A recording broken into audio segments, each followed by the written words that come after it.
Strategy by the FMF Kawasaki team saw Clayton Enslin at the head of the bike field, followed by Graham McLaughlin on the Shell Honda.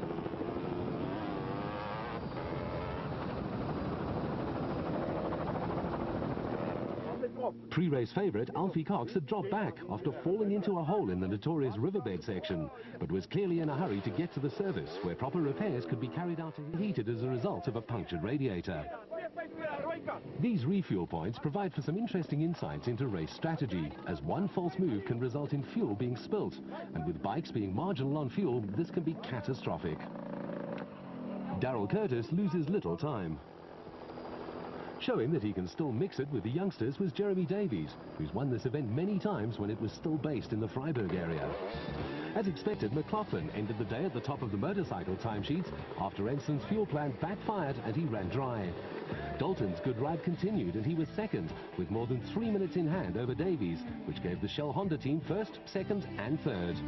Finicak had a huge lead in the 200 class and was giving the 250 and 500 riders a good run for their money. This morning it was very dusty, very dusty. It's the dustiest race I've had in a long time.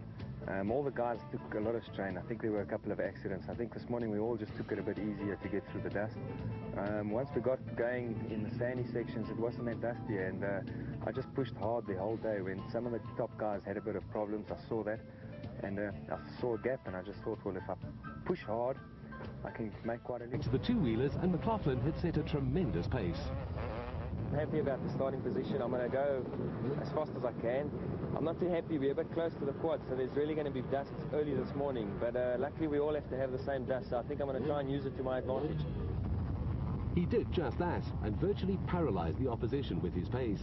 Behind the Bloemfontein rider was Dalton, who was riding with new confidence after his good run the previous day. Jeremy Davies was going like a rocket, but Finicak wasn't chasing the bigger engine bikes ahead of him. Well, I think I got a bit of a disadvantage this morning. The first and bigger bikes might catch up to me. As each kilometre was completed, so McLaughlin was extending his lead, and the Shell Connex Lesotho office equipment team could sense victory and the double, as Dalton now looked secure in second place. As expected, McLaughlin arrived home to win his second successive desert race, as Dalton made it a Honda 1-2 by taking second, albeit 22 minutes behind. A brilliant ride from Aspinall saw him take third ahead of Finicak and Enslin. Leroux was well pleased with his sixth place as Cox climbed to eighth, and Wayne Farmer was 10th overall and the second 200cc rider home. I pushed hard the whole day. This morning when I pulled off, I thought I had a good chance, and I definitely just pushed hard the whole day. I think the other guys are quite a way back. There's a couple of cars where, two cars where I got lucky. They wrong slotted because I was in the dust for about 15 minutes and they wrong slotted and I got past them. I think that's where I got my break.